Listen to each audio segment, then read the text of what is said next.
welcome back to Blessing Story. Dan hari ini saya Michelle Blessing. Saya akan kembali menceritakan cerita kesaksian apa sih hari ini. Dan cerita kesaksian hari ini datang dari sahabat kita Jenny Asarella Diarta dengan judul Hidup Dipimpin oleh Tuhan. Saya akan bacakan buat teman-teman semua. Pada suatu hari aku mengendarai motorku dengan kecepatan sekitar 20-30 km per jam. Karena saat itu aku sedang sedih oleh suatu masalah. Dengan kecepatan motorku yang pelan, aku dapat menikmati perjalanan, melihat pemandangan yang indah, serta menikmati udara yang sejuk. Saat ada lubang di jalan pun aku tidak terasa sakit karena ada rem yang mengendalikan supaya benturannya tidak keras. Bahkan aku dapat menghindari lubang tersebut karena kecepatanku sangat pelan. Berbeda jika aku mengendarai motorku dengan kecepatan 40-60 km per jam. Bahkan terkadang 80 km per jam di hari yang lain. Aku tidak bisa melihat pemandangan di sekitarku karena terlalu fokus dengan kendaraan di depan supaya tidak menabrak. Saat ada lubang di jalan pun aku susah mengendalikannya karena aku mengendarainya dengan cepat sehingga aku terasa sakit bila terkena lubang tersebut. Dan jika aku menghindari lubang tersebut itu pun sangat berisiko untuk keselamatan. Kehidupan manusia dilihat dengan siapa yang mengemudikannya. Jika hidup kita berserah dan mengandalkan Tuhan, maka kita dapat melewati setiap lubang masalah yang ada dengan tidak sakit,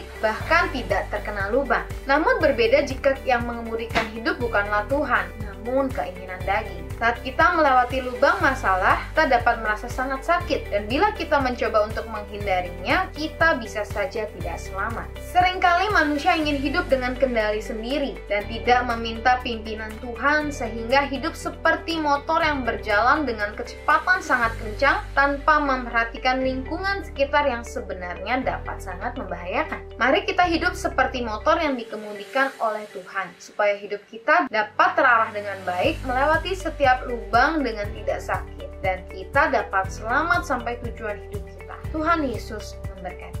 Hari ini kita belajar lagi dari cerita kesaksian Jenny bahwa hidup kita memang ditentukan oleh siapa pengemudinya. Kalau pengemudinya maunya ngebut-ngebutan, maka perjalanan kita pun akan membahayakan. Tapi kalau pengemudinya mengutamakan keselamatan, lebih baik pelan-pelan tapi selamat, itu akan lebih baik, ya kan? Maka pastikan hidup kita dipimpin oleh Tuhan. Tuhan itu memperhatikan banget setiap langkah kita, setiap perjalanan kita, meskipun kelihatannya kayaknya step-stepnya perlahan, kok kecepatannya tuh melamban banget Tuhan, tapi Tuhan itu sebenarnya memperhatikan keselamatan setiap kita. Tapi kalau kita maunya tuh buru-buru, keinginannya kita maunya cepat selesai, cepat sampai, tapi kita tidak memperhatikan keselamatan kita. Jadi belajarlah untuk percaya sama pengemudi hidup kita yang pegang kendali penuh hidup kita, meskipun rasanya perlahan, tapi yang penting aman, karena Tuhan menjamin masa depan kita penuh dengan harapan.